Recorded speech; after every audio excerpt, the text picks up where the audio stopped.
Hello everyone. तो जनाब स्वागत है आप सभी का हमारे इस वीडियो में। इस वीडियो में हम करने वाले हैं अल्कोहल फिनॉल ईथर के प्रीवियस ईयर क्वेश्चन जो कि जनवरी अटेम्प्ट 2024 में पूछे गए थे। ऑलराइट, और हम एल्डिहाइड कीटोन्स के भी प्रीवियस ईयर क्वेश्चन को करेंगे। प्रीवियस ईयर क्वेश्चन करने की इंपॉर्टेंस क्या है ये आप भली भांति जानते होंगे, राइट। प्रीवियस ईयर क्वेश्चन से ही 60 to 70% पेपर इन्फ्लुएंस्ड होता है। एग्जैक्टली तो नहीं बोल सकते, बट वहाँ के कॉन्सेप्ट से ही 60 to 70% पेपर आपको मिल जाएगा। तो हर हाल में आपको 3 से 4 साल के प्रीवियस ईयर क्वेश्चन करने ही करने हैं एट एनी कॉस्ट। ऑलराइट, आपको हर हाल में इन 3 से 4 साल के प्रीवियस ईयर क्वेश्चन करने हैं विद वीडियो सॉल्यूशन, और आपको 3 से 4 बार उन प्रीवियस ईयर क्वेश्चन को रिपीट करना है। कोई भी कॉन्सेप्ट, कोई भी क्वेश्चन छूटने ना पाए। तो जनाब फिलहाल हम इस वीडियो में कराएंगे आपको अल्कोहल फिनॉल ईथर के क्वेश्चन जो कि बहुत ही आसान है। आपको 4 या 5 रिएजेंट भी आते हैं ना, तो आप सारे के सारे प्रीवियस ईयर क्वेश्चन को पीवाईक्यूज को अटेम्प्ट कर पाएंगे जो कि जनवरी अटेम्प्ट 2024 में पूछे गए थे। तो now this is our first question number 1 जो कि फर्स्ट फैब शिफ्ट 2 को पूछा गया था। और यहाँ पर जनाब आपको एक साइड रिएक्टेंट देखने को मिल रहे हैं, रिएक्टेंट एंड रिएजेंट्स भी हैं, और दूसरी तरफ प्रोडक्ट्स हैं। तो जनाब आपको बताना है कि फिनॉल रिएक्टेंट सभी में है, और फिनॉल में कौन कौन से रिएजेंट डाले जाएंगे तब जाकर कौन कौन से प्रोडक्ट बन रहे होंगे। ऑलराइट, तो ये निश्चित तौर पे आपको ये क्वेश्चन आसान ही लगेगा, क्योंकि यदि आपको 1 या 2 भी आते हैं ना तो निश्चित तौर पे आप आंसर तक पहुंच पा रहे होंगे। तो पहले तो हम फिलहाल देखते हैं फिनॉल में यदि हम Zn डालेंगे तो क्या होगा। फिनॉल में यदि हम जिंक ऐड करते हैं, फिनॉल थोड़ी सी हम स्क्रीन नीचे करेंगे ताकि हम फिनॉल बना पाएँ। फिनॉल में जैसे ही हम Zn डालते हैं एंड हीट देते हैं तो निश्चित तौर पे वो रिडक्शन के वजह से यहाँ पर बेंजीन बना देता है। यहाँ पर हो जाएगा रिडक्शन, राइट, क्योंकि मेटल बेसिकली रिडक्शन को ही प्रीफर करते हैं। तो फिनॉल से बेंजीन बन जाएगा एंड ऑप्शन नंबर ए का हो जाएगा third, right. Option number A का हो जाएगा third. And now B, phenol CHCl3 NaOH HCl। कुछ तो जनाब स्ट्राइक कर ही रहा होगा, यदि नहीं कर रहा है तो जीवन में समस्या है। NaOH HCl एंड CHCl3 को देखने के बाद आपको पता होना चाहिए कि ये रिएजेंट किस रिएक्शन में यूज होते हैं। तो जनाब ये रिएजेंट यूज होते हैं रीमर टीमन रिएक्शन में। RE, आई थिंक हमारी स्पेलिंग सही होगी। यदि सही नहीं है तो जनाब भूल जाइए सही गलत क्या होता है। आपको पता होना चाहिए कि रिएजेंट, रिएक्टेंट एंड प्रोडक्ट क्या होते हैं, राइट। रीमर टीमन रिएक्शन, तो रीमर टीमन रिएक्शन में phenol CHCl3 NaOH HCl add करने के बाद क्या बनता है, सैलिसल्डिहाइड बनता है, ना कि सैलिसाइलिक एसिड। सैलिसल्डिहाइड के लिए हमें CHCl3 चाहिए होता है, एंड सैलिसाइलिक एसिड के लिए हमें phenol with CO2 NaOH HCl, ये तीनों चीज़ चाहिए होती हैं। सैलिसल्डिहाइड के लिए हमें CHCl3 चाहिए एंड सैलिसाइलिक एसिड के लिए हमें CO2 चाहिए। ऑलराइट, तो ये जो CO2 NaOH HCl है इनके अंतर्गत जब कोई रिएक्शन आती है तो वो होती है Kolbe Schmitt reaction. Kolbe Schmitt reaction, Schmitt, okay, Schmitt reaction. And जनाब रीमर टीमन रिएक्शन में क्या बनेगा, सैलिसल्डिहाइड। तो हमने ए का जो ऑप्शन टिक किया था वो था थर्ड, एंड बी का जो हम ऑप्शन टिक करेंगे वो होगा 1, एंड सी के केस में हो जाएगा सेकेंड, राइट, क्योंकि जनाब CO2 NaOH HCl में फिनॉल से सैलिसाइलिक एसिड बनता है। And now option number D जो कि फिनॉल विद कंसंट्रेटेड HNO3 है। कंसंट्रेटेड HNO3 के साथ साथ कंसंट्रेटेड H2SO4 भी हो सकता था, और आपको पता होना चाहिए कि ये कौन सी रिएक्शन है। यहाँ पर हम इसे नाइट्रेशन रिएक्शन के रूप में जानते हैं, राइट। नाइट्रेशन रिएक्शन में बेसिकली होता क्या है, OH बेंजीन यानी कि फिनॉल में जैसे ही आप कंसंट्रेटेड HNO3 लगाते हैं, HNO3, तो जनाब निश्चित तौर पे आपको यहाँ पर NO2 ऐड होके मिलेगा, क्योंकि कंसंट्रेटेड है तो NO2 3 पोजिशन पे ऐड होगा, NO2 NO2 NO2। इसका बेसिकली नेम क्या होगा, यहाँ से हम नेमिंग करेंगे 1 2 3 4 5 6, तो 2,4,6 ट्राई नाइट्रोफिनॉल। इसका जो नेम होगा वो होगा 2,4,6 ट्राई नाइट्रोफिनॉल, राइट। बट यहाँ पर आपको ऑप्शन में ऐसा कोई भी नाम नजर नहीं आएगा, तो जनाब इसका कॉमन नेम होता है वो होता है picric acid, right. 2,4,6 try nitrophenol को हम पिक्रिक एसिड भी बोलते हैं। तो ऑप्शन नंबर डी का हो जाएगा फोर्थ, राइट। यहाँ पर हमने सारे के सारे आपको एक्सप्लेन किए। यदि आपको कोई 1 या 2 भी आते थे ना तो भी आप निश्चित तौर पे आंसर तक पहुंच सकते थे। तो फिलहाल हम मैच करने की कोशिश करेंगे ए का थर्ड, एंड ए का थर्ड यानी कि ऑप्शन नंबर 1 एंड 2 तो होगा नहीं, एंड बी का first salicylaldehyde, okay, that's good, it means option number third is correct. तो जनाब यदि आपको 2 भी आ रहे थे ना, phenol with Zn and phenol with CHCl3, तब भी आप आंसर तक पहुंच रहे थे, राइट। तो मैच द फॉलोइंग क्वेश्चंस में ये आपके पास एडवांटेज होता है कि 4 में से यदि आपको 1 या 2 भी आ रहे हैं तो भी आप आंसर तक पहुंच पाएंगे। So now moving forward to the next question, that is question number 2। ये बेसिकली स्टेटमेंट टाइप क्वेश्चन है। यहाँ पर स्टेटमेंट 1 क्या है, para nitrophenol is more acidic than meta nitrophenol and ortho nitrophenol, okay. Now statement second, ethanol will give immediate turbidity with Lucas reagent, okay. तो सबसे पहले हम स्टेटमेंट 1 को देखते हैं। एसिडिटी के लिए जनाब हमने एक शॉर्टकट याद किया था, POM, पॉम, राइट, POM, पॉम, कुछ तो याद आ रहा होगा। यदि आपने नहीं याद किया तो अभी याद कर लीजिए। P means para, O means ortho and M means Meta, right. तो एसिडिटी ऑर्डर में पैरा वाला सबसे ज्यादा होगा, देन ऑर्थो, देन मेटा। तो यहाँ पर यही तो दिया हुआ है, para nitrophenol is more acidic than meta and ortho. निश्चित तौर पे ये आप स्टेटमेंट सही है, बट कैसे सही है, तो इसके लिए हम यहाँ पर पैरा नाइट्रोफिनॉल, मेटा नाइट्रोफिनॉल, ये सारी चीजें बनाएंगे। Just a second, para nitrophenol बन चुका है और अब हम बनाएंगे ऑर्थो नाइट्रोफिनॉल NO2 एंड इसके बाद हम बनाएंगे मेटा नाइट्रोफिनॉल। ऑलराइट, यहाँ पर हम NO2 को ऐड करेंगे। तो जनाब यहाँ पर पैरा और मेटा में पैरा की एसिडिटी ज़्यादा क्यों होती है? बेसिकली आपको ये पता होना चाहिए कि एसिडिटी का मतलब क्या होता है। एसिडिटी उसी कंपाउंड की ज़्यादा होगी जिसमें से H+ जल्दी निकल जाएगा। जितनी जल्दी H+ निकलेगा उतना ही अच्छा वो कंपाउंड एसिडिक होगा, राइट। तो पैरा में एंड मेटा में डिफरेंस कहाँ पर आता है जनाब? यहाँ पर हो जाती है हाइड्रोजन बॉन्डिंग, राइट। आप देख पा रहे होंगे H and N hydrogen bonding कर लेंगे, जिसकी वजह से यहाँ से H इतनी जल्दी नहीं निकलेगा और पैरा से H बहुत ही जल्दी निकल जाएगा, क्योंकि वहाँ पर कोई भी हाइड्रोजन बॉन्डिंग हो नहीं रही है। तो निश्चित तौर पर ये वाला पैरा वाला हमारा ज़्यादा एसिडिक होगा in comparison to meta, sorry ortho. And ortho and meta के केस में जब आप देखेंगे तो जब हम इसका कंजुगेट बेस बनाएंगे तो इस तरीके से बनेगा। जस्ट अ सेकेंड, NO2 यहाँ पर हम ऐड करेंगे और जब आप अभी देखेंगे तो यहाँ पर रेजो भी हो रहा है एंड NO2 अपनी तरफ इलेक्ट्रॉन को खींच रहा है, जिसकी वजह से ये लेस एसिडिक हो जाएगा और ये वाला तो ज़्यादा एसिडिक था ही। इट मीन्स यहाँ पर रेजो भी हो रहा है और NO2 इलेक्ट्रॉन विड्राइंग ग्रुप होने की वजह से ये अपनी तरफ इलेक्ट्रॉन खींच रहा है, तो निश्चित तौर पे ऑर्थो वाला लेस एसिडिक होगा। ऑलराइट, सॉरी, ऑर्थो वाला ज़्यादा एसिडिक होगा एंड मेटा वाला लेस एसिडिक होगा। तो निश्चित तौर पे आपको ये शॉर्टकट याद होना चाहिए, POM, पैरा वाला ज़्यादा एसिडिक होगा, then ortho, then meta. And now statement second, ethanol will give immediate turbidity with Lucas reagent. Okay, तो निश्चित तौर पे जनाब ये स्टेटमेंट गलत होने वाला है, क्योंकि जब इथेनॉल को आप बनाएंगे तो इथेनॉल क्या होता है? CH3CH2OH, और आप यहाँ पर देख पा रहे होंगे कि ये 1 डिग्री एल्कोहल है। And halo alkane halo arene chapter में आप पढ़ते हैं कि 1 degree alcohol and 2 degree alcohol immediate turbidity नहीं देते हैं, सिर्फ 3 डिग्री एल्कोहल या फिर रेजो stabilised 1 degree and 2 degree alcohol ही इमीडिएट टर्बिडिटी देते हैं।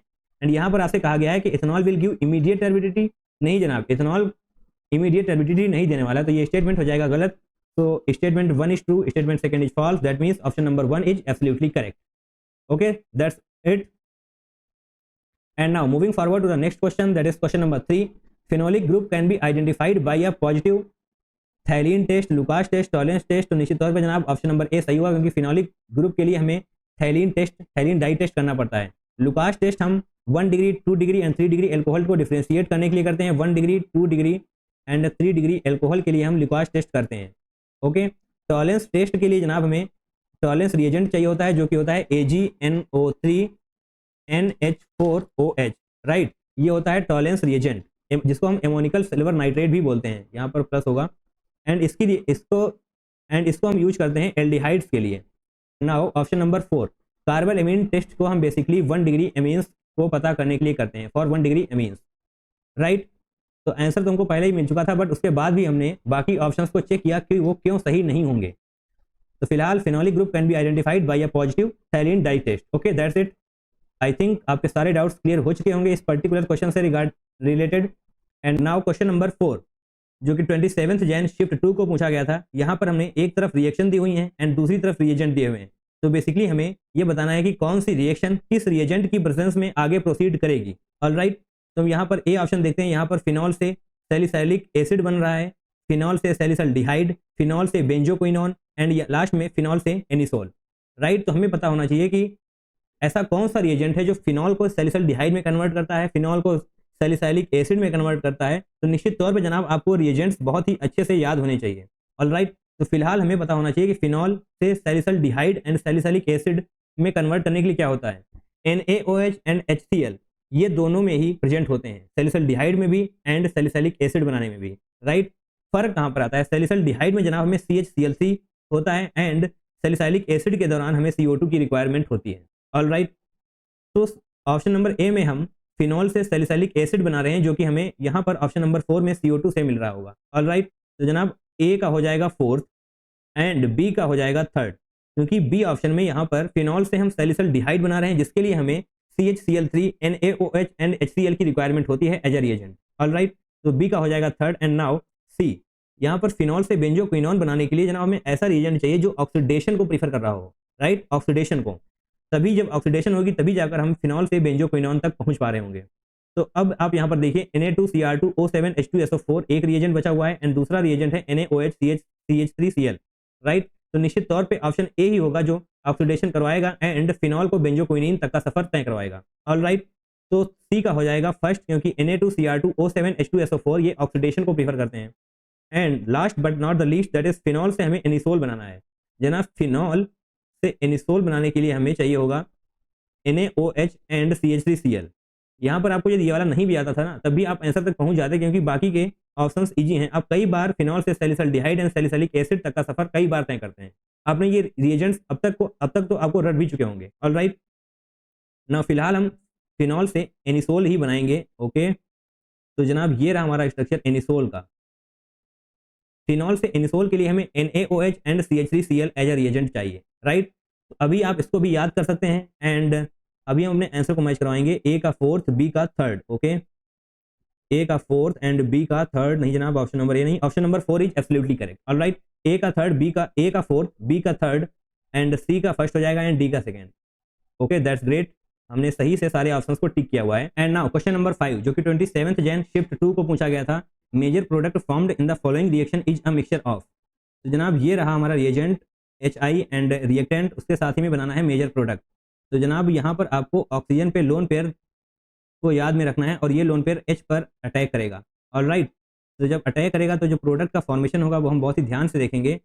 CCH3 ये यहाँ पर एज इट इज लग जाएगा एंड साथ में यहाँ पर ऑक्सीजन पे लगेगा H एंड ये हो जाएगा फॉर्मेशन। ऑलराइट, तो अब आप जब फर्दर प्रोसीड करेंगे तो आपको पता होना चाहिए कि ये वाला बॉन्ड यहाँ से ब्रेक होगा या फिर यहाँ से ब्रेक होगा। ऑलराइट, एंड इसके लिए हम मोर स्टेबल कार्बोकैटायन को प्रीफर करेंगे। राइट, तो जनाब देखते हैं दोनों तरीके से बॉन्ड को तोड़कर, बहुत ही ध्यान से देखेंगे। यदि हमने ये वाला बॉन्ड तोड़ा तो फिर प्लस यहाँ पर आएगा। ओके, तो जनाब हम प्लस को एक बार यहाँ पर बना लेते हैं। ये वाला कार्बोकैटायन फॉर्मेशन ज़्यादा स्टेबल होगा या फिर ये वाला कार्बोकैटायन ज़्यादा स्टेबल होगा। जस्ट अ सेकेंड, एंड इस तरीके से हमने कंप्लीट किया एंड अब कार्बोकैटायन यहाँ पे होगा।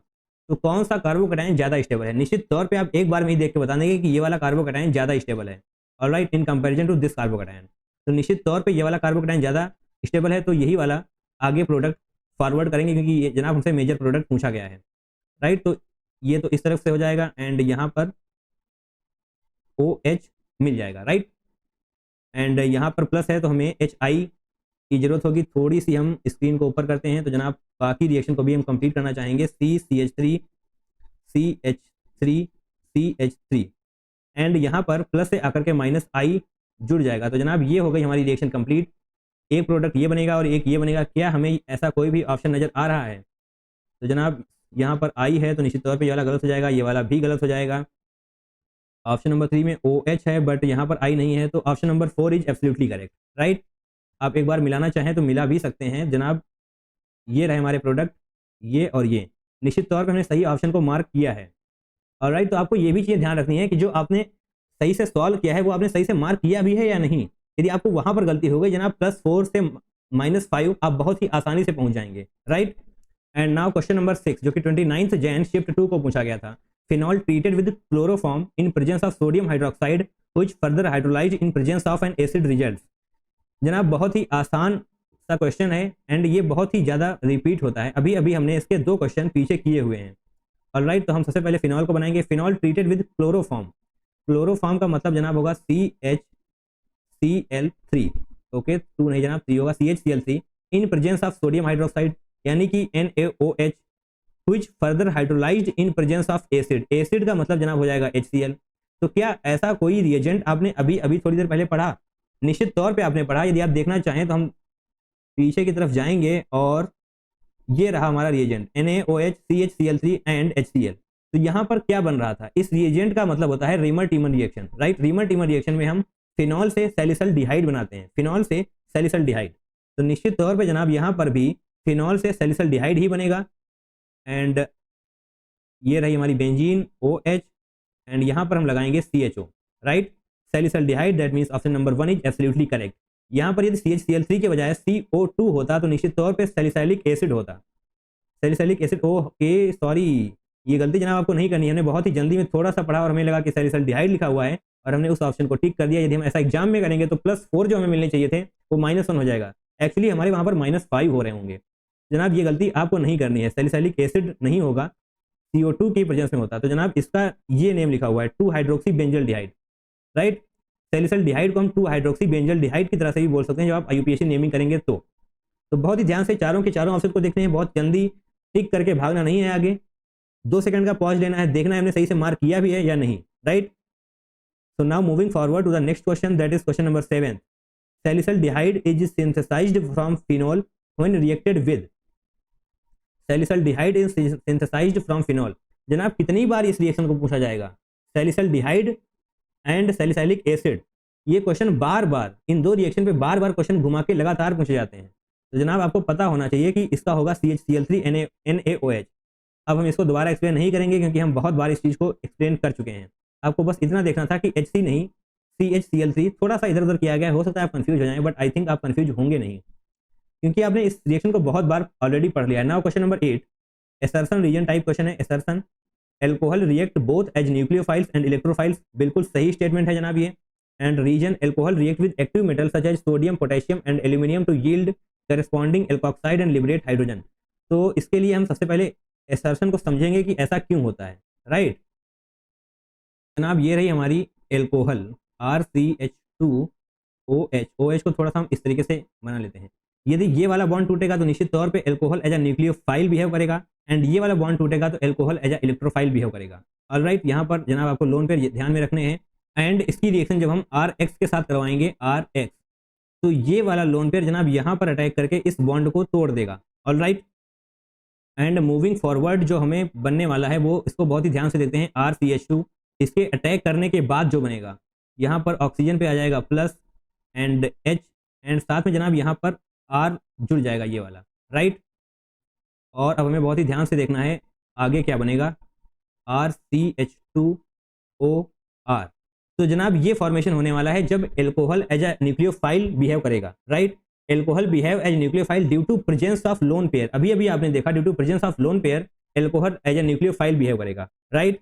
And now alcohol as a electrophile behave कब करेगा, तो उसके लिए हम सबसे पहले इस पर्टिकुलर चीज को इरेज करते हैं ताकि हम एक्सप्लेन के लिए जगह बना सकें। एंड इलेक्ट्रोफाइल के लिए जनाब हम एक बार फिर से RCH2OH ड्रॉ कर लेते हैं, और जब हम इसको प्रोटोनेट कराएंगे H+, तो जनाब जो हमारे पास बनने वाला है वो RCH2OH2+ ये बनेगा, राइट। और जब OH2 यहाँ से बाहर जाएगा तो जनाब यहाँ पर जो प्लस है वो इस कार्बन पे आ जाएगा।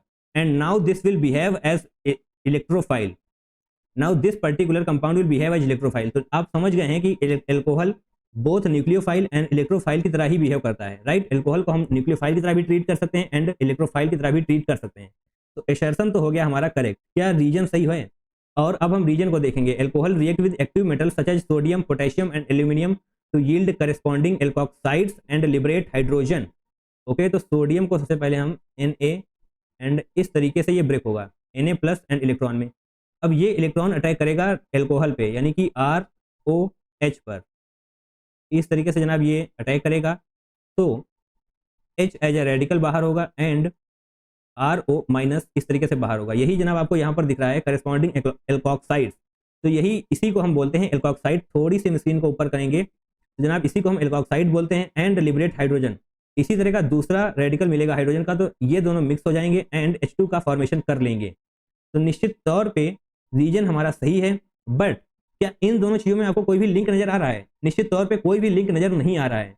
यहाँ पर इलेक्ट्रोफाइल H+ से प्रोटोनेशन की वजह से हुआ था एंड न्यूक्लियोफाइल यहाँ पर लोन पेयर प्रेजेंट है, जिसकी वजह से हमने पता लगाया कि एल्कोहल एज अ न्यूक्लियोफाइल भी बिहेव कर सकता है, राइट। तो बेसिकली इन दोनों के बीच में कोई भी लिंक है नहीं। तो हमारा जो ऑप्शन सही होगा वो होगा option number 4। Both A and R are true but R is not the correct explanation of A। ये दोनों स्टेटमेंट तो सही है बट कोई भी एक्सप्लेनेशन नहीं है। टफर साइड पे इस क्वेश्चन को हम मानेंगे क्योंकि जनाब ये वाला ऑप्शन टिक करना बहुत ही कंफ्यूजिंग होता है। बच्चों को लगता है कि कुछ ना कुछ तो रिलेट करेगा ही करेगा, तो इन दोनों ऑप्शन के बीच में बहुत ही तगड़ा कंफ्यूजन होता है, राइट। तो जिसकी वजह से हम इसको थोड़ा सा टफर साइड पे रखेंगे। And now moving on to the next question, that is question number 9।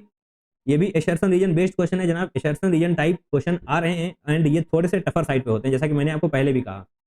Assertion ए जनाब, यानी कि pKa value of phenol is 10 while that of ethanol is 15.9। तो बेसिकली आपको यहाँ पर वैल्यू से कोई मतलब है नहीं, सिर्फ आपको ये पता करना है कि किसमें pKa वैल्यू ज़्यादा होगी एंड किसमें कम होगी।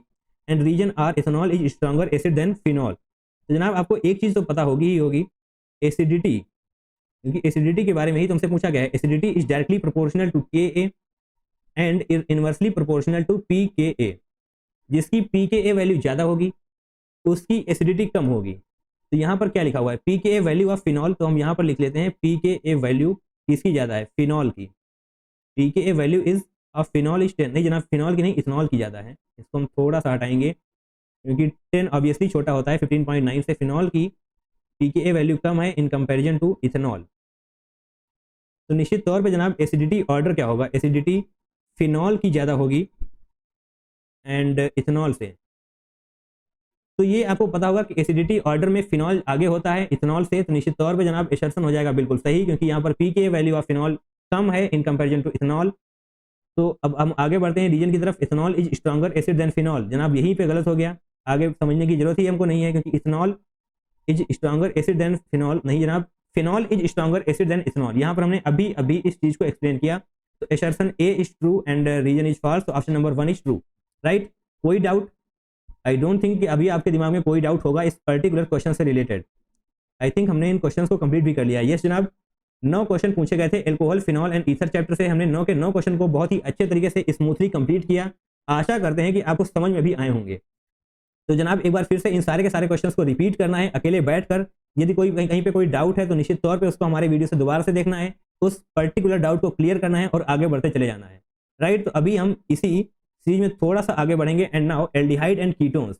अब हम एल्डिहाइड एंड कीटोन्स में पूछे हुए क्वेश्चंस को सॉल्व करेंगे। तो क्वेश्चन नंबर 1, तो अब हम सारे रिएक्शन को देखते हैं एंड सारे रिएजेंट्स को देखते हैं, फिर देखते हैं कि कौन सा रिएक्शन किस रिएजेंट की हेल्प से प्रोसीड कर रही होगी। ऑलराइट, तो जनाब हमने ए को देखा। ए में आप देख पाएंगे कि ये रहा ईस्टर, क्योंकि ईस्टर क्या होता है, RCOOR। जनाब RCOOR, ऑलराइट। तो ईस्टर से एल्डिहाइड बन रहा है। यहाँ पर CHO आपको निश्चित तौर पर नजर आ रहा होगा। तो ईस्टर से एल्डिहाइड CH3MgBrH2O। तो जनाब CH3MgBrH2O ईस्टर से एल्डिहाइड नहीं, ईस्टर से कीटोन बनाता है। आपको ये पता होना चाहिए कि ईस्टर से कीटोन के लिए हम CH3MgBr एंड H2O का यूज करते हैं, ईस्टर से सॉरी कीटोन के लिए। एंड यहाँ पर आपको ईस्टर से एल्डिहाइड बन रहा है, तो निश्चित तौर पे CH3MgBr तो होने से रहा, ऑलराइट। बट आपको ये पता होना चाहिए कि ईस्टर से कीटोन के लिए हम CH3MgBr एंड H2O का यूज करते हैं। And now second, ZnHg and concentrated HCl।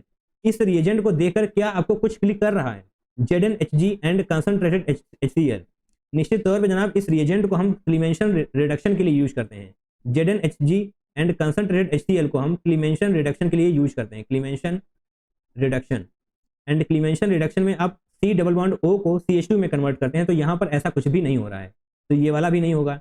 And NaBH4 and H+, sodium borohydride. इसके बारे में थोड़ा सा आपको और भी एक्सप्लेन करना चाहेंगे। NaBH4 H+, सोडियम बोरोहाइड्राइड कहाँ कहाँ पर रिएक्ट करता है एंड कहाँ कहाँ पर रिएक्ट नहीं करता है।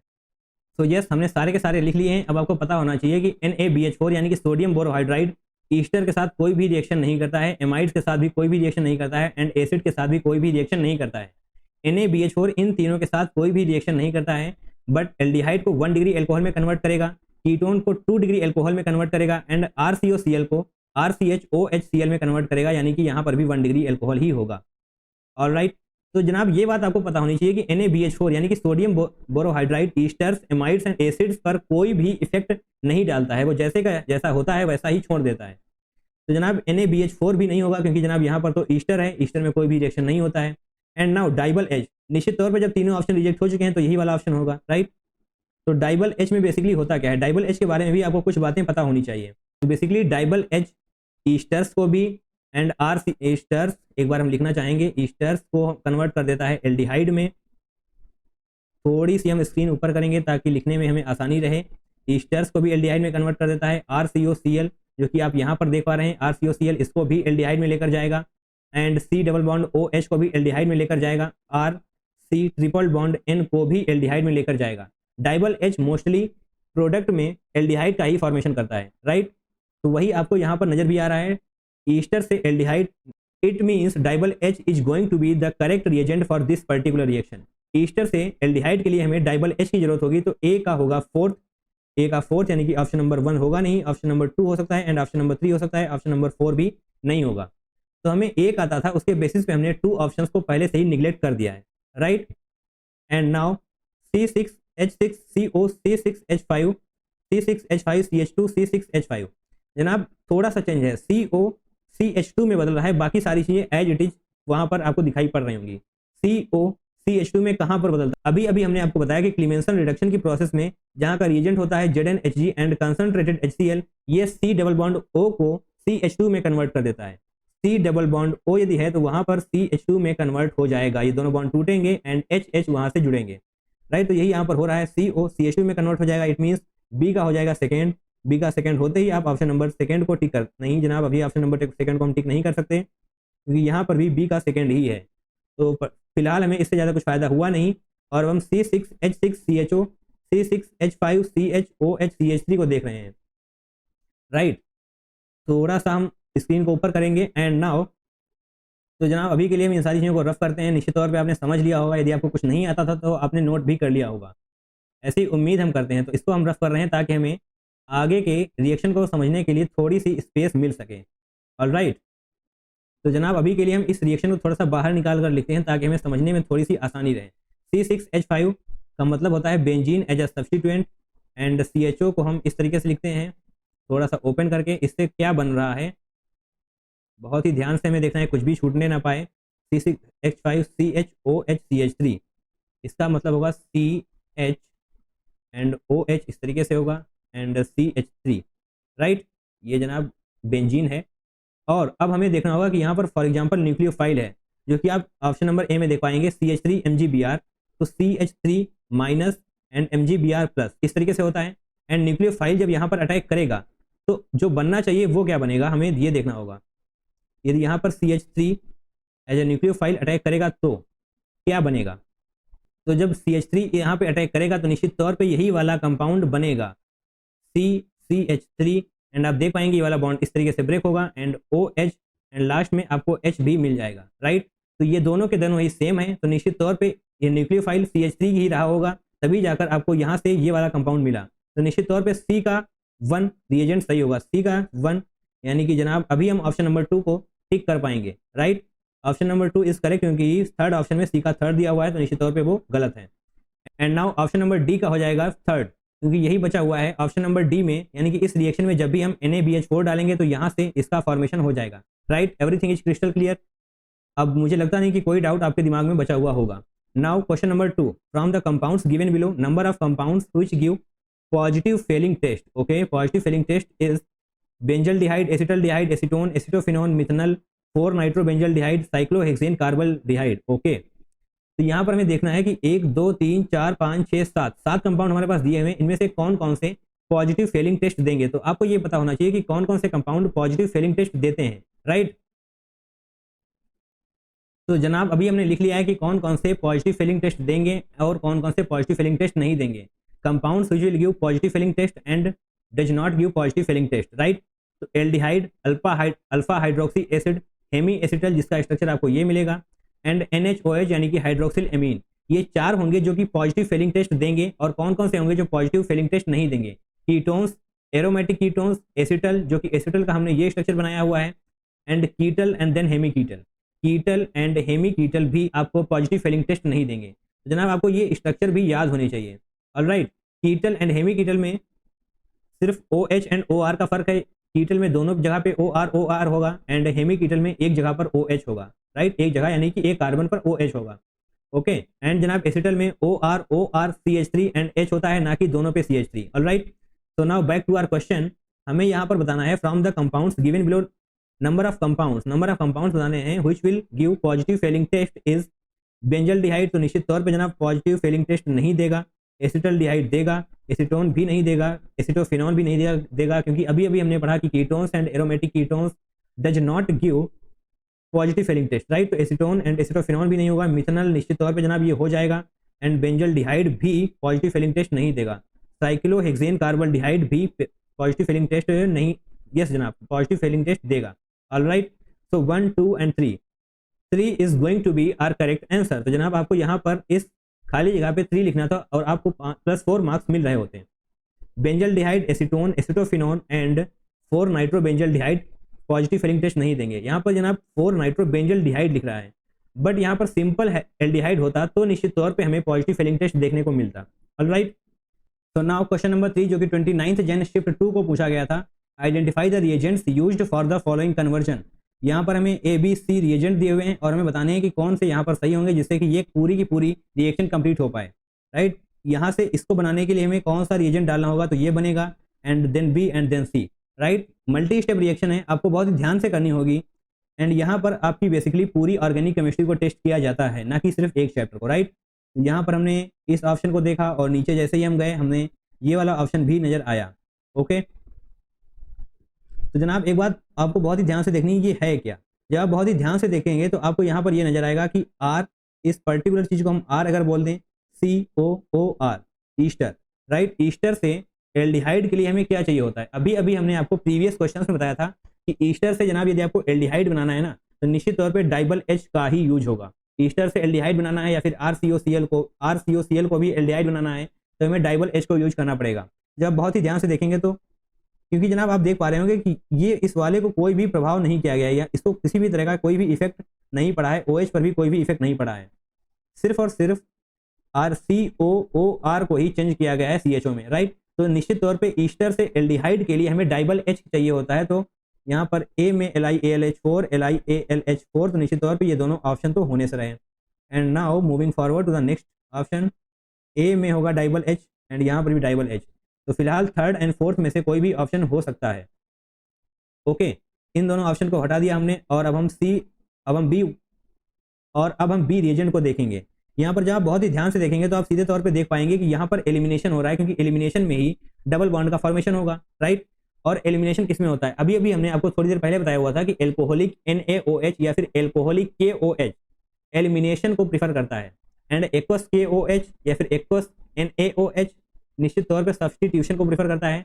बट यहाँ पर एलिमिनेशन हो रहा है तो एल्कोहलिक KOH या फिर एल्कोहलिक NaOH होगा। तो निश्चित तौर पे हम नीचे के ऑप्शंस को देखेंगे तो हमें यहाँ पर एक्वस NaOH मिल रहा है, तो ऑप्शन नंबर 3 भी नहीं होगा and option number 4 is absolutely correct, क्योंकि एल्कोहलिक NaOH वहीं पर मिल रहा है। बट फिर भी हम आगे को देखेंगे कि C में ZnHCl क्यों होगा। उसके पहले हम देख लेते हैं कि इसका फॉर्मेशन कैसे होता है। ओके, मतलब यहाँ से हम यहाँ तक कैसे पहुँचेंगे, तो जनाब इसको जब आप ओपन करेंगे यहाँ पर हम दोबारा से बनाना चाहेंगे, बहुत ही थोड़ा सा टफ है, बहुत ही ध्यान से हम इससे बनाएंगे। यहाँ पर जनाब OH हो जाएगा, तो यहाँ पर हमने इस पर्टिकुलर चीज़ को कंप्लीट कर लिया। अब हम अपना पेन को चेंज करते हैं ताकि आप सही से समझ पाएँ। यहाँ से O एंड यहाँ से ये दोनों H, राइट, H2O निकल जाएगा, तो जनाब ये फॉर्मेशन हो जाएगा जो आपको यहाँ पर नजर आ रहा है। राइट, तो निश्चित तौर पे आप समझ पाएंगे कि एल्कोहलिक NaOH से ही एलिमिनेशन होता है, तो इस एलिमिनेशन की वजह से यहाँ पर डबल बॉन्ड आया, तो हमें यही वाला प्रोडक्ट मिलेगा। बेसिकली आपको ऑर्गेनिक केमिस्ट्री में जब क्वेश्चंस करने होते हैं तो आपको ऑप्शंस को बहुत ही ध्यान से देखना होता है, ऑप्शन से ही आप बहुत ही जल्दी एक्यूरेट आंसर तक पहुंच पाएंगे। राइट, तो फिलहाल हम आगे बढ़ते हैं। अब इसमें ऐसा कौन सा रिएजेंट डालेंगे हम जब ये वाला प्रोडक्ट फॉर्मेशन हो जाए C। वैसे तो हमें आंसर पता चल चुका है ZnHCl, बट वहाँ पर ZnHCl कैसे होगा, आपको पता होगा कि metal with acid reduction reaction करवाता है। मेटल विद एसिड ZnHCl के बजाय SnHCl भी हो सकता था एंड FeHCl भी हो सकता था। राइट, तो basically metal with acid reduction reaction को प्रीफर करता है। तो जनाब यहाँ पर होगा क्या, बहुत ही ध्यान से देखना है, यहाँ पर OH2+ बनेगा। तो जनाब आपको बहुत ही ध्यान से देखना है, यहाँ पर प्रोटोनेट करके OH2+ का फॉर्मेशन होगा, OH2+ का फॉर्मेशन होगा एंड हाइड्राइड शिफ्ट करके ये डबल बॉन्ड का फॉर्मेशन कर लेगा, जो कि आपको यहाँ पर नजर आ रहा है। OH से ये डबल बॉन्ड का फॉर्मेशन इसी तरीके से होगा, क्योंकि OH2+ का फॉर्मेशन होगा, उसके बाद हाइड्राइड शिफ्ट करके ये डबल बॉन्ड का फॉर्मेशन कर लेगा। राइट, और यहाँ पर CHO के बजाय CH3 क्यों आया है, तो आप निश्चित तौर पे आपको पता होगा कि रिडक्शन रिएक्शंस में C डबल बॉन्ड O को हम CH2 में कन्वर्ट करते हैं, C डबल बॉन्ड O को हम CH2 में कन्वर्ट करते हैं, तो निश्चित तौर पे यहाँ पर CHO है, तो C double bond O and H। फिलहाल हम इस तरीके का कुछ भी नहीं बना रहे हैं, इस तरफ का आप आसानी से समझ सकते हैं। C डबल बॉन्ड O को हम CH2 में कन्वर्ट करेंगे, H ऑलरेडी पहले यहाँ पे है तो CH3 हो जाएगा। राइट, और वही CH3 हमको यहाँ पर नजर भी आ रहा है, तो obviously option number 4 is correct. ZnHCl जो हमें दिखाया हुआ था, ZnHCl रिडक्शन रिएक्शन को प्रीफर करता है, तो निश्चित तौर पे यहाँ पर भी CHO से CH3 का फॉर्मेशन कर देगा। ऑलराइट, तो option number 4 is absolutely correct, ZnHCl। Okay, थोड़ी सी टफ रिएक्शन हम बोल सकते हैं, थोड़ा सा टफर क्वेश्चन हम इसको बोल सकते हैं, क्योंकि मल्टी स्टेप रिएक्शन है, यदि आपको कहीं भी एक भी नहीं आता तो आप आंसर तक नहीं पहुंच पाएंगे। राइट, और बेसिकली इन क्वेश्चंस में आपकी पूरी की पूरी ऑर्गेनिक केमिस्ट्री को टेस्ट किया जाता है। तो आपकी पकड़ रिएजेंट पे मजबूत होनी ही चाहिए at any condition, right. And now moving forward to the next question, that is question number 4। This reduction reaction is known as, basically इस रिएक्शन को हम क्या बोलते हैं, जस्ट अ सेकेंड, इसको हम हटाएंगे। ओके, तो इस रिएक्शन को हम क्या बोलते हैं, COCl को CHO में कौन सा रिएजेंट कन्वर्ट करेगा, तो जनाब आप देख पा रहे हैं H2PDBaSO4। H2PDBaSO4 देखते ही आपको ये चमक जाना चाहिए कि कौन सी रिएक्शन है। इस रिएक्शन का एक्चुअली नेम क्या है, RCOCl से RCHO बन रहा है and in presence of H2PDBaSO4। H2PDBaSO4 in reagents को देखकर ही आपको एक बात तो तुरंत ही क्लिक करनी चाहिए कि जनाब ये कौन सी रिएक्शन है, इसका नेम क्या होगा। H2PDBaSO4 की हेल्प से हम RCOCl को RCHO में कन्वर्ट कर रहे हैं, तो निश्चित तौर पे इस रिएक्शन का नाम होगा Rosenmund reaction, that is option number 1, right. तो अब हम देखेंगे ऑप्शन नंबर 2 यानी कि Wolff Kishner reduction, option number 3 Stephen reduction and Etard reduction. Option number 1 तो हमें सही से मिल चुका है, बट फिर भी हम जानने की कोशिश करेंगे कि वुल्फ किश्नर रिडक्शन क्या होती है and Stephen reduction and Etard reduction reaction में एक्चुअली होता क्या है। तो वुल्फ रिएक्शन में ये रही हमारी वुल्फ रिएक्शन RCOR, राइट। और इसको जब हम NH2, बहुत ही ध्यान से देखना है आपको, रिएक्टेंट रिएजेंट प्रोडक्ट सारी चीजें एज इट इज याद होनी चाहिए। NH2 NH2KOH, राइट, ये होता है रिएजेंट हमारा वुल्फ किश्नर रिएक्शन के लिए। और इससे फॉर्मेशन क्या होता है, R, ये दोनों बॉन्ड टूट के H जुड़ जाएगा, H यहाँ पर भी ऐड होगा, H यहाँ पर भी ऐड होगा, तो निश्चित तौर पे जनाब आप देख पा रहे होंगे RCH2R का फॉर्मेशन होगा, राइट। तो वुल्फ किश्नर रिडक्शन में रिएजेंट होता है NH2 NH2KOH, RC double bond O को तोड़कर हम CH2 बनाते हैं। एंड स्टेफन रिडक्शन में क्या होता है, RC ट्रिपल बॉन्ड N से हम RCHO तक का सफर तय करते हैं और इसका रिएजेंट होता है SnCl2 plus HCl, right. SnCl2 plus HCl reagent होते हैं in case of Stephen reduction, और यहाँ पर हम RCN से RCHO तक का सफर तय करते हैं। Now we will talk about Etard reaction, right. Etard reaction में बेसिकली होता क्या है, तो ये रिएक्शन जनाब टॉल्यून से बेंजल डिहाइड तक का सफर आपको तय करवाती है। ये रहा टॉल्यून, और टॉल्यून से आप बेंजल डिहाइड प्रिपेयर कर रहे होंगे, राइट। एंड इसके रिएजेंट क्या होते हैं, रिएजेंट में जनाब होता है CrO2Cl2, राइट। ये बेसिकली ऑक्सीडेशन को प्रीफर करता है, ओके। ऑक्सीडेशन होने की वजह से ही CH3 CHO में कन्वर्ट हो जाता है। तो एक बार फिर से आपको ये चारों की चारों रिएक्शन एज इट इज याद होनी चाहिए, आपको आंसर की तरफ नहीं भागना है, कॉन्सेप्ट की तरफ भागना है PYQs को करते टाइम, राइट। तो this reduction reaction is known as, आपने RCOCl को RCHO में कन्वर्ट कराया तो निश्चित तौर पे वो रोजेनमुंड रिएक्शन होगी। H2PDBaSO4 वुल्फ किश्नर रिडक्शन में NH2 NH2KOH उसका रिएजेंट होगा, and RC double bond OR RCH2R में कन्वर्ट हो रहा होगा। एंड स्टीफन रिडक्शन में SnCl2 प्लस HCl उसका रिएजेंट होगा, and RC triple bond N RCHO में कन्वर्ट हो रहा होगा। एंड नाउ इटार्ड रिडक्शन के लिए जनाब CrO2Cl2 उसका रिएजेंट होता है, एंड टॉल्यून से हम बेंजल डिहाइड तक का सफर तय करते हैं। Alright, now moving forward to the next question, that is question number 5। उसके लिए हमें थोड़ा सा स्पेस चाहिए, तो जनाब हम इस पर्टिकुलर चीज को इरेज करेंगे। Question number 5, the compound formed by the reaction of ethanol with semicarbazide contains number of nitrogen atoms. तो सबसे पहले हम इसकी कंप्लीट रिएक्शन लिख लेते हैं, उसके बाद हम आपको एक्सप्लेन कर देंगे ताकि हमारा टाइम वेस्ट ना हो। तो यस, हमने इस रिएक्शन को कंप्लीटली लिख लिया है। ये रहा हमारा सेमी कार्बोजाइड एंड CH3CHO। यहाँ पर जनाब इथेनॉल बोला गया है, इथेनॉल ना कि इथेनॉल। यहाँ पर आप कंफ्यूज हो सकते हैं, यहाँ पर इथेनॉल बोला गया है, इथेनॉल नहीं बोला गया है, तो CH3COH होगा, राइट। CH3CHO बेसिकली इथेनॉल होता है, एंड जब इसकी रिएक्शन हम करवाएंगे तो यहाँ से पानी निकल जाएगा माइनस H2O, राइट। हम अपना पेन चेंज करेंगे ताकि आप सही से समझ पाएं। H2 यहाँ से एंड O यहाँ से, ये दोनों निकल जाएंगे, तो निश्चित तौर पे जो ये वाला फॉर्मेशन होगा वही हमें चाहिए था। वहां पर हमसे पूछा क्या था, नंबर ऑफ नाइट्रोजन एटम्स। तो इस प्रोडक्ट में नाइट्रोजन एटम्स कितने हैं, 1 2 एंड 3, राइट। और कहीं पे नाइट्रोजन हमें फिलहाल तो नजर नहीं आ रहा है, 1 2 3, तो जनाब निश्चित तौर पे यहाँ पर हम 3 लिख देंगे और हमें 4 नंबर मिल जाएंगे। Alright, so now moving forward, just a second, हमने आपको सेमी कार्बोजाइड के बारे में बताया, तो आप कार्बोजाइड का भी स्ट्रक्चर याद कर लें। इस रिएक्शन में फिलहाल तो नहीं पूछा गया है, बट आपको पता होना चाहिए। सेमी कार्बोजाइड ये रहा, एंड कार्बोजाइड के लिए आपको बहुत ही ध्यान से देखना है C double bond O and NHR, and इसी तरफ यहाँ भी होगा NHR। तो जनाब ये रहा कार्बोजाइड, राइट। ये हमने लिख दिया है ऑलरेडी। कार्बोजाइड एंड सेमी कार्बोजाइड के बारे में आपको थोड़ा बहुत तो पता होना ही चाहिए। Alright, now moving forward to the next question, that is question number 6। Metachlorobenzaldehyde on treatment with 50% KOH solution yields. तो बाकी के हमारे पास ऑप्शन दिए हुए हैं, तो सबसे पहले हम रफ करेंगे ताकि हमें थोड़ा सा स्पेस मिल जाए इस पर्टिकुलर क्वेश्चन को एक्सप्लेन करने के लिए। And now coming back to our question, that is metachlorobenzaldehyde on treatment with 50% KOH solution yields. Metachlorobenzaldehyde, तो सबसे पहले हम बेंजल्डिहाइड को बनाएंगे, ये रही हमारी बेंजल्डिहाइड, और यहाँ पर जैसे ही हमने क्लोरीन ऐड किया तो ये बन जाएगा मेटाक्लोरोबेंजल्डिहाइड ऑन ट्रीटमेंट विद 50% KOH। ये अच्छा खासा अमाउंट है, इसको जनाब कम समझने की गलती बिल्कुल भी मत करिएगा, राइट। तो बेसिकली यहाँ पर होगा डिस्प्रपोर्शनेशन रिएक्शन, डिस्प्रपोर्शनेट हो जाएगी, डिस्प्रपोर्शनेशन रिएक्शन होगा यहाँ पर। तो एक बार हो जाएगा रिडक्शन, एक बार हो जाएगा ऑक्सीडेशन। तो हम दोनों प्रोडक्ट बनाएंगे, इस बार यहाँ पर हम बनाएंगे रिडक्शन रिएक्शन एंड यहाँ पर हम बनाएंगे ऑक्सीडेशन रिएक्शन से बना हुआ प्रोडक्ट, ऑलराइट। तो जनाब CH2OH यहाँ पर बन जाएगा एंड Cl तो निश्चित तौर पे OH में कन्वर्ट होना ही है, राइट। एंड ऑक्सीडेशन के केस में जनाब ये CHO डबल बॉन्ड OH में कन्वर्ट हो जाएगा एंड Cl तो यहाँ भी OH में कन्वर्ट होगा, ओके। CH2OH एंड यहाँ पर OH, ऑक्सीडेशन के केस में यहाँ पर C double bond OH and OH। But यहाँ पर थोड़ा सा जब ऑप्शन की तरफ जाएंगे ना तो ऐसा कोई भी ऑप्शन आपको नजर आएगा नहीं, राइट। ऐसा क्यों होगा? क्योंकि स्ट्रांग एल्कली होने की वजह से ये H जो कि एसिडिक H है ये रिमूव हो जाएगा स्ट्रांग एल्कली होने की वजह से। जैसा हमने कहा, इसको कम समझने की गलती बिल्कुल भी मत करिएगा, ये एक स्ट्रांग एल्कली है जिसकी वजह से ये H जो कि एसिडिक हाइड्रोजन है ये रिमूव हो जाएगा और जो हमारा फाइनल प्रोडक्ट बनेगा वो ये होगा COO minus and OH।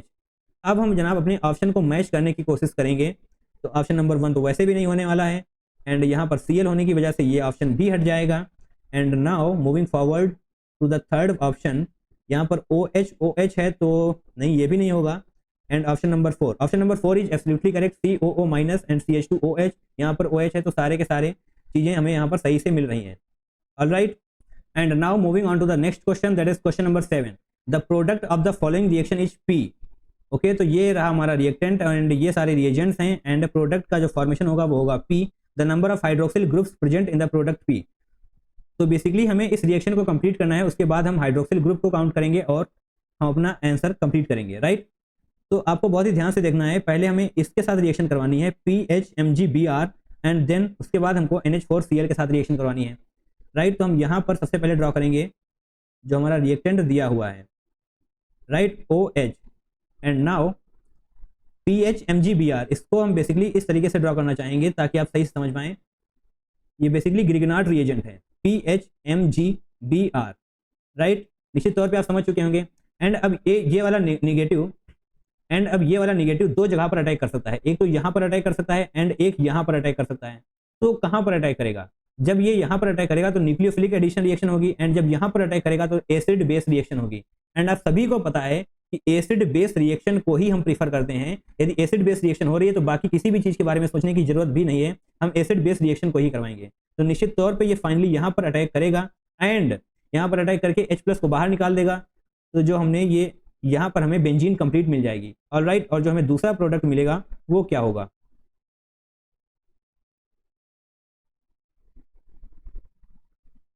CHO and O minus, right, हमें ये वाला दूसरा प्रोडक्ट मिलेगा। एंड जब इसकी फर्दर हम रिएक्शन करवाएंगे एक्वस NH4Cl के साथ, एक्वस NH4Cl के साथ, तो निश्चित तौर पे हमें एक H मिलेगा। एंड जस्ट अ सेकेंड, हम अभी इसको कंप्लीट करते हैं, थोड़ी सी स्क्रीन को हम ऊपर करना चाहेंगे एंड यहाँ पर OH हम जोड़ देंगे, राइट। तो अभी हमसे पूछा क्या गया है, the number of hydroxyl groups present in the product P। तो जनाब फिलहाल हमें तो कहीं पर भी हाइड्रोक्सिल ग्रुप नजर नहीं आ रहा है, राइट, हमें कहीं पर भी हाइड्रोक्सिल ग्रुप नजर नहीं आ रहा है। तो यहाँ पर आंसर में हमें लिखना होगा 0। आप इंग्लिश में लिख नहीं सकते तो इस तरीके से आप 0 लिखेंगे, alright. Now moving forward to the next question, that is question number 8। I think आपको ये क्वेश्चन नंबर 7 पूरी तरीके से समझ में आ गया होगा, राइट, कोई भी डाउट आपको बचा नहीं होगा। यहाँ पर अगर अटैक करता है ये निगेटिव तो निश्चित तौर पर न्यूक्लियोफिलिक एडिशन होगा एंड अगर यहाँ पर अटैक करता है तो एसिड बेस रिएक्शन होगी। एंड किसी भी कंडीशन में एसिड बेस रिएक्शन को ही हम प्रीफर करते हैं, ऑलराइट, इसीलिए हमने यहाँ पर एसिड बेस रिएक्शन करवाई और ये रहे प्रोडक्ट्स जो कि आपको नजर आ रहे हैं। Now last but not the least, that is question number 8, identify the name reaction. Benzene से जनाब हम बेंजल्डिहाइड बना रहे हैं बट हम किसका यूज कर रहे हैं? COHCl anhydrous AlCl3CuCl। Name reaction के लिए जनाब आपको रिएजेंट याद होने चाहिए। आपकी फिंगर टिप्स पे सारे रिएजेंट्स, सारे नेम रिएक्शंस आपको पता होनी चाहिए। COHCl, CO, बेसिकली सभी बच्चे CO से ही याद करते हैं। COHCl का मतलब होता है Gattermann Koch reaction, right. Basically ये रिएक्शन होगी गाटरमैन कोच रिएक्शन। यदि आपको याद करने में दिक्कत होती है तो हम थोड़ा सा ट्रिक का इस्तेमाल कर सकते हैं। CO का मतलब होता है कोच, राइट। थोड़ा सा हम रिलेट कर सकते हैं CO यानी कि को, दैट इज कोच, ऐसा कुछ हम रिलेट कर सकते हैं। जनाब इसका आंसर होगा option number 3, that is Gattermann Koch reaction. Stephen reaction के बारे में हम पहले ही बता चुके हैं, स्टार्ट के भी बारे में बता चुके हैं, एंड रोजनमुंड रिडक्शन के बारे में भी हम पहले एक्सप्लेन कर चुके हैं। ऑलराइट, तो आई डोंट थिंक कि हमें दोबारा इन चीज़ों को एक्सप्लेन करने की जरूरत भी है। एंड इसके साथ ही हमने सारे के सारे क्वेश्चंस को कंप्लीट किया। एंड जनाब ये रही हमारी आंसर की 8 क्वेश्चन पूछे गए थे हमसे एल्डिहाइड एंड कीटोन्स चैप्टर से जनवरी अटेम्प्ट 2024 में। हमने बिल्कुल ही अच्छे तरीके से फोकस मेंटेन करके 8 क्वेश्चन को कंप्लीट किया एंड निश्चित तौर पे हमने अपने कॉन्सेप्ट्स को भी ब्रशअप किया। Alright, so that's all for today. Till then, take care, tada, bye bye, and I love you all.